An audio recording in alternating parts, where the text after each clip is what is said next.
Ele rodou 18 mil quilômetros de carro elétrico pela América do Sul, com um carro elétrico que já tinha 160 mil quilômetros. E a conversa de hoje, pessoal, é com o Maurício. Como é que foi isso aí? Conta pra gente. É uma viagem, um projeto, né, baseado em dificuldades que as pessoas diziam de viajar de carro elétrico. E eu tinha um outro carro, eu tinha um Peugeot 208 com 100 km a menos de autonomia que esse, e passei todo o Uruguai, fui até Buenos Aires e tal, e eu não tive dificuldade.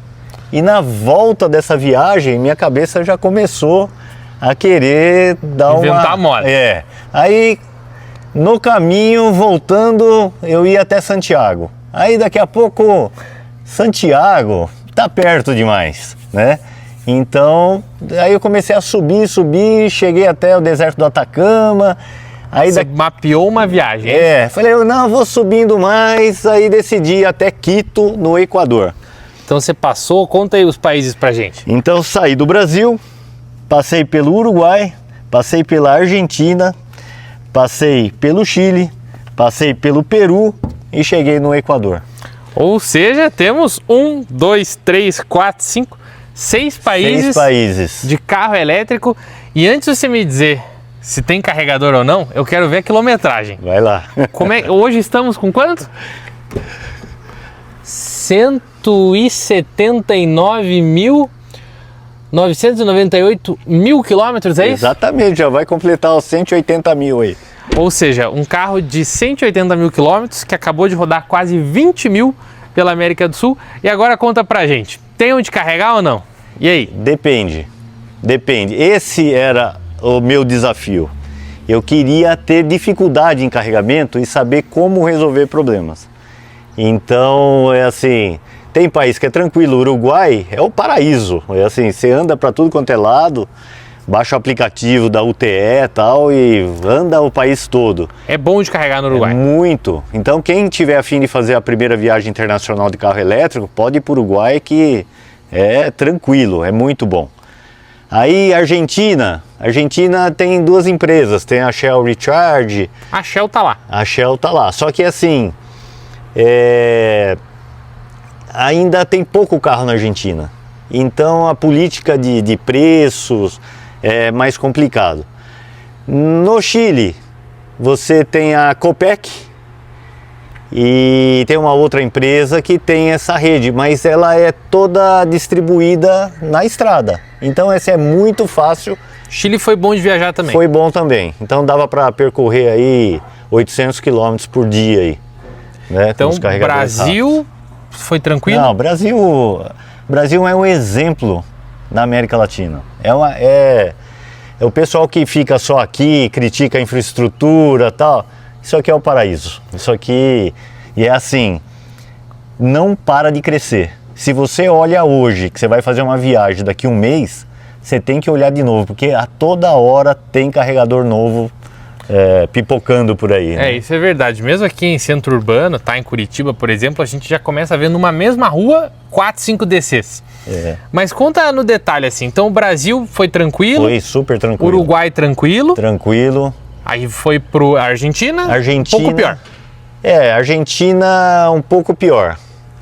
Tem mais próximo de Buenos Aires e na estrada. Na estrada também é tranquilo, todo o caminho até as Cordilheiras dos Andes, para chegar em Santiago, você tem os carregadores rápidos, né? E o Chile, você falou que é mais tranquilo também? O Chile também, bastante carregador, é tranquilo, carregador rápido e vai embora. E aonde que começa o problema? Peru. Peru. É logo depois do Chile? Sim.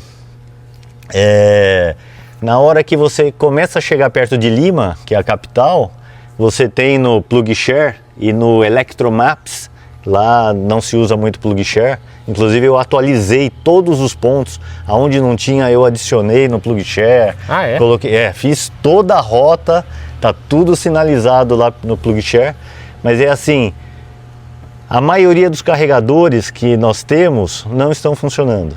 É mesmo? Então o Peru na hora que você começa a estudar a rota, que você começa a ver reportagem, parece que eles cuidaram bastante da propaganda da instalação dos carregadores, mas não deram manutenção. É mesmo? Exatamente. Então, você chega, não, isso daqui há 6 meses que não funciona, mas é assim, não aparece, não. E o carregador que está funcionando, é lógico que a gente tem curiosidade, há alguns meses que não aparece ninguém para carregar. Então, é assim, tem pouco carro elétrico no Peru, né? E Equador? Equador já começa a melhorar, mas também não é muita coisa não. É o menos pior, digamos assim, o pior foi o Peru. Pior foi o Peru. Um pouco menos o Equador. Mas o Peru, você entrando depois, subindo a Cordilheira dos Andes, você tem uma receptividade muito boa nos hotéis. Então, assim, eu escolhia os hotéis que tivesse estacionamento, né? E eu percebi que ligando é mais difícil você conseguir um carregador ou uma tomada. Não, carregador não tem, mas assim, uma tomada para poder carregar o carro. Então, agora chegou o ponto que me gera a curiosidade principal. Comentou um pouco dos países e as diversas soluções. Carregou muito carregador, tipo o meu corrente alternada lento, carregou mais rápido, carregou tomada, ou o que você teve que fazer? 39 dias. Em qual país você quer saber? No geral, assim, como é que foi a sensação? Não tem geral. Não cada tem. país é uma história, cada país está num nível de desenvolvimento. Então as melhores, as melhores histórias aí disso aí que você lembra marcante. É assim, no Peru, marcante para negativo, no Peru tem uma rede que foi criada há muitos anos pela Enel X, de algumas rotas, alguns projetos, e o que acontece? Eles foram abandonados. Então é assim, tinha carregador que eu chegava, que a pessoa chegava e tirava aquele monte de pó do carregador. Inclusive em um hotel eu coloquei para carregar o carro e pegou fogo na fiação. É mesmo? Mesmo tendo um carregador de 32 amperes lá da Enel X. A fiação do hotel não comportava. O que aconteceu? O hotel foi crescendo, ele foi colocando ar-condicionado, foi colocando tudo e o disjuntor começou a cair. O dono do hotel foi lá, tirou o disjuntor de proteção de entrada, colocou direto e até apareceu um carro elétrico para carregar no carregador. Então é assim, eu não tive responsabilidade nisso. O carregador estava lá, paguei uma taxa lá, convertendo deu R$40. Mas o hotel estava sem o disjuntor? Sem o disjuntor. Para não cair até... De repente eu tô me preparando para dormir e apagou tudo. Eu falei, meu Deus. Fui lá fora, derreteu o fio dentro do conduíte e tal. Tivemos, inclusive lá no Instagram, no Fui Dedé, tem lá a foto do pessoal chegando para trocar essa fiação. E aí colocaram de novo um disjuntor lá, deram uma bronca no proprietário. E aí eu tive que colocar o carro para carregar em 16 amperes. Tomada. E torcendo para que não caísse esse disjuntor lá. Então... E depois, que mais foi bacana? O que é bacana é essa receptividade. Então, assim, não teve nenhum lugar que eu cheguei e eu comentei, falei, eu estou fazendo a maior viagem de carro elétrico da América Latina e eu preciso de uma tomada. Então eu percebi muito boa disposição das pessoas em te fornecer a tomada. Então, assim, as pessoas, é lógico, não tem conhecimento técnico, não sabe qual é o consumo, então a gente tem que ter um pouquinho de noção, saber quanto pode colocar no carregador. A pessoa não achar que você vai colocar uma energia absurda lá, né? E assim, eu não posso colocar 32 amperes numa tomada comum que vai cair disjuntor, vai desligar outras coisas no hotel. Então, Maurício, me conta mais no detalhe, assim, você comentou tomada, né? Como é que foram essas experiências? Você levou um carregador portátil, aterramento, você teve vários tipos de carregador que você levou? Como é que você fazia essa... Não, um carregador portátil, e esse carregador portátil não precisa de aterramento. Tá. Então carregava normal, aí eu analisava, teve lugar que eu liguei direto no disjuntor de entrada, né? E teve outras que eu coloquei em tomada normal na garagem com uma amperagem mais baixa para não ter problema. E carregou mesmo assim. É. E aí quando dava tudo certo, era o quê? Carregador rápido? Na Argentina, no Chile, carregador rápido. No Peru, eu só consegui 2 carregadores rápidos, um próximo a Lima e outro na companhia que administra o pedágio. Porque os carros, eu até mostrei lá, eles usam uma frota de carros elétricos para fazer essa vistoria na via.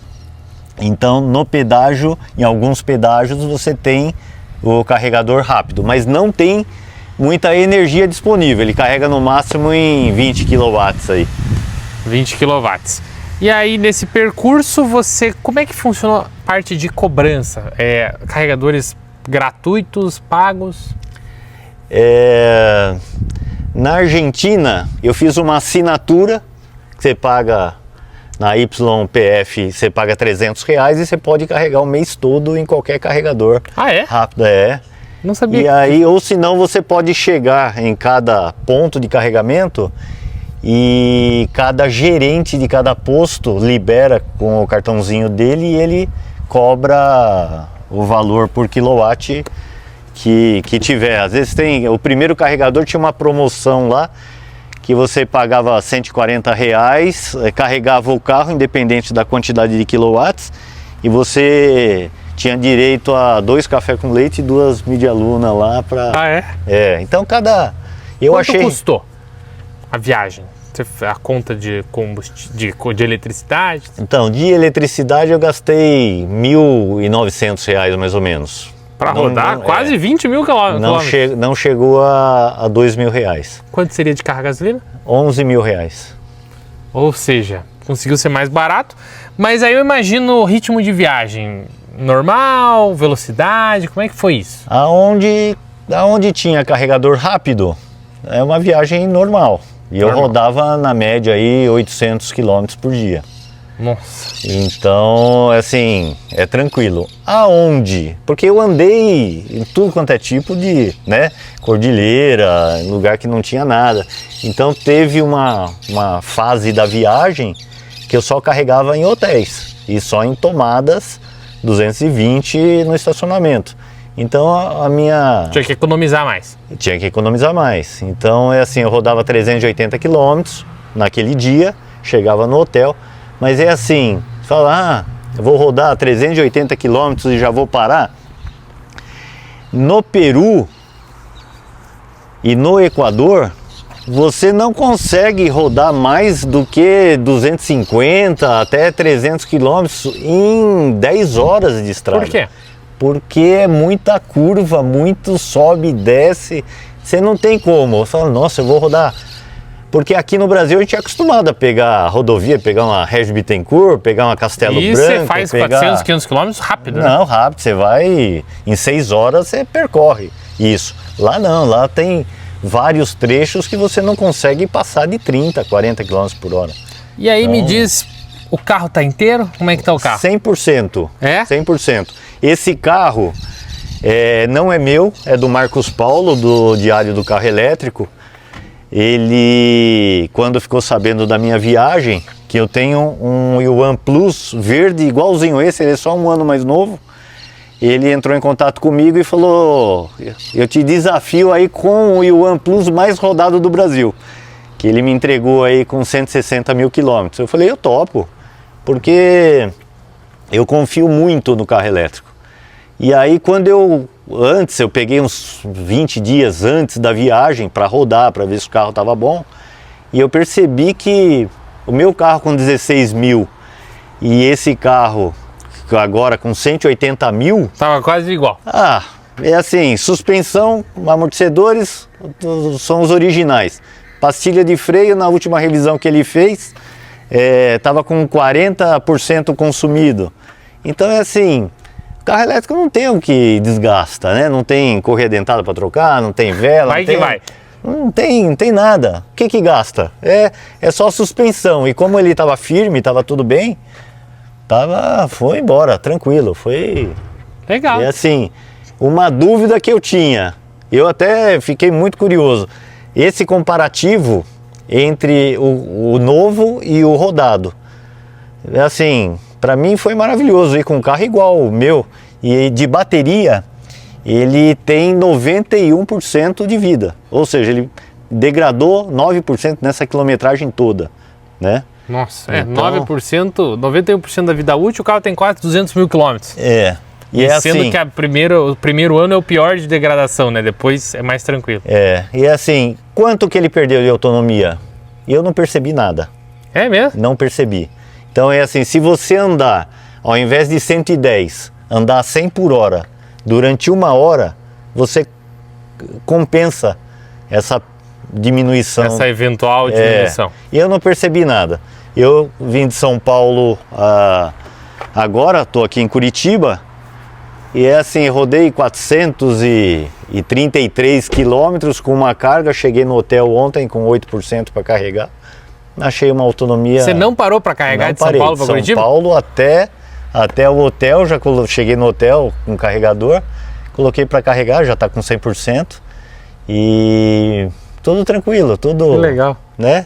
Eu acho que é um carro aí, perguntei pro Marcos Paulo, e aí, até quando que você vai rodar com esse carro? Ele falou, sei lá, 1 milhão de quilômetros, sei lá. Até o carro aguentar.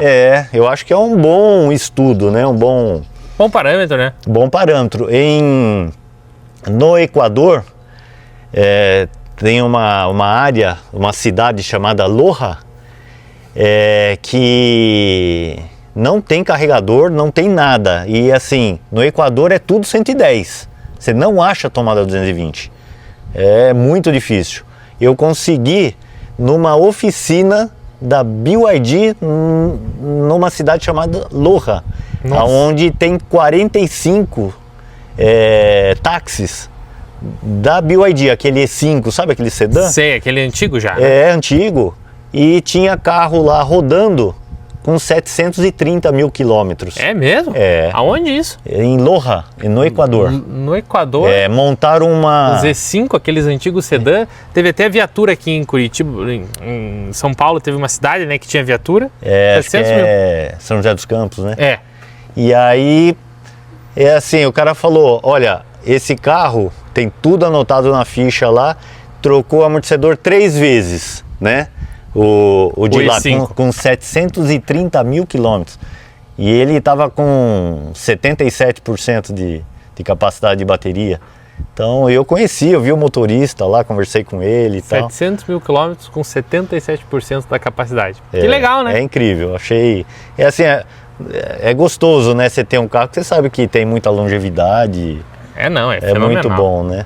Que bacana. Então, Maurício, toca aí. É isso aí. Obrigado pelo papo. O Maurício, pessoal, ele tem um Instagram, @fuidielétrico, e aí ele fez essa viagem super legal e eu já convidei ele para ele contar pra gente no podcast Electric BR um pouco de como foi tudo. E, como ele comentou, o que eu achei interessante destacar é que a infraestrutura muda de país para país, bem como as situações de recarga fazem com que andar com um carregador portátil seja sempre importante, ter uma noção de elétrica, né? Sim, tem que ter. Uma noção de elétrica seja importante e entender um pouco como é que essa evolução tá de lugar para lugar. E aí, curtiram o papo?